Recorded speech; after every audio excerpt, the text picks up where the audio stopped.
Namaskaram, Sadhguru. The first question is from Lavanya. Sadhguru, 2 days ago you said that virus doesn't want to kill you and your body is their habitat.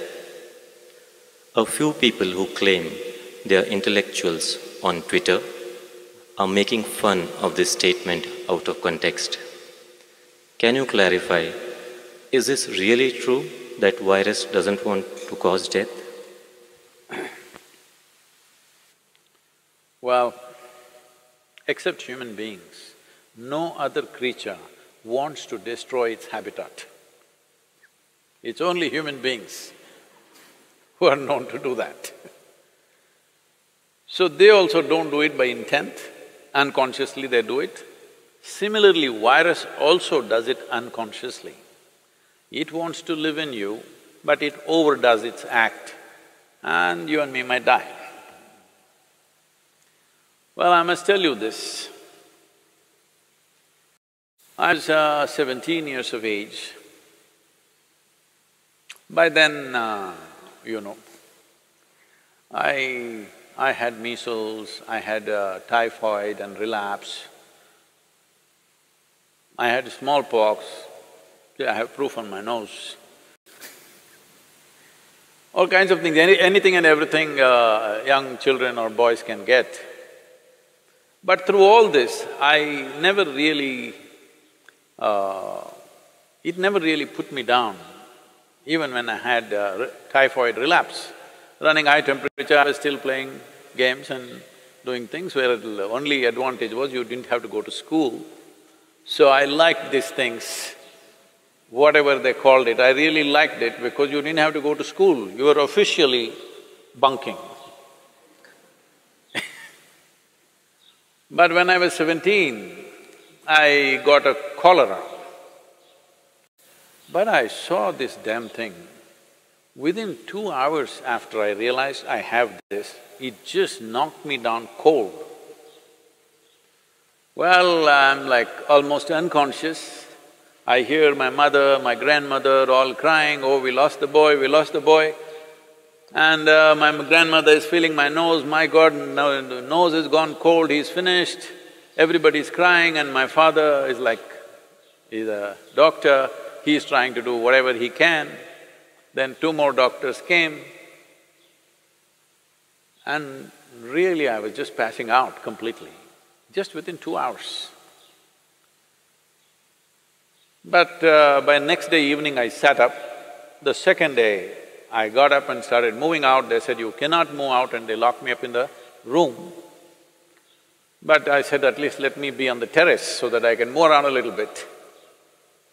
Then they let me be on the terrace. Then this bothered me, till now many things I had, I enjoyed them because they prevented me from going to school. But here this damn whatever knocked me down in such a way that I almost died. So I wanted to know something. These are not the days of internet and Google, you can just ask. So I went into the school library and inquired with the librarian, and she gave me a book on pathogens. I had not heard that word till then, because I rarely went to the biology class. So I read through this book, it had various kinds of things and what they do and everything. Then it was bothering me, how is this some little thing that I can't even see can take me off like this? Then I came and had a conversation with my father. He was an accomplished doctor. And then he explained many things to me, and I said, I don't like this damn thing knocked me off almost. What is this? Then he was telling me many things about what these things are that never left me. I even now remember every word that he said and what I read in that book also, because this was experiential challenge for me. It was a life-threatening kind of stuff that happened to me, so I was not fearful, but it was like being beaten in a hockey match or a cricket match, That's the kind of feeling I have. So, what are pathogens? Whether it's bacteria or virus, there are many varieties of them. One thing is, right now, for example, corona, see, it was living in the animals pretty well without killing any of them. Now it jumped onto the human being, and it's still doing the same thing what it was doing in some other animal. But we are not able to withstand, and we are collapsing.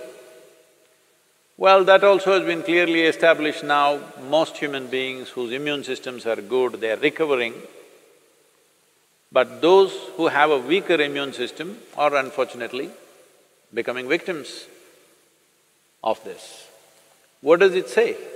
It simply says that it wants to live, but it lives so aggressively that we may die.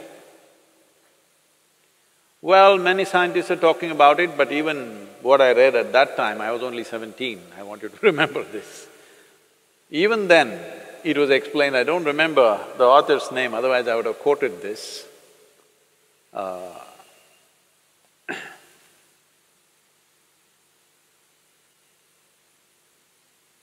Even then, they clearly explained that most of the viruses and bacteria which enter us, who are within us right now, who are in many ways assisting our life process, not harming us, they were at one time could have been very harmful, but they understand if they live like that, they will destroy their own habitat. So they will mutate into something milder over a period of time and then learn to live with us.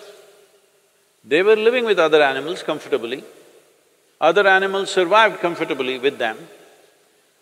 They were also… This is the nature of life, that one inside the other, one inside the other, so many life forms, trillions of life forms are all living enmeshed into each other. We are also that.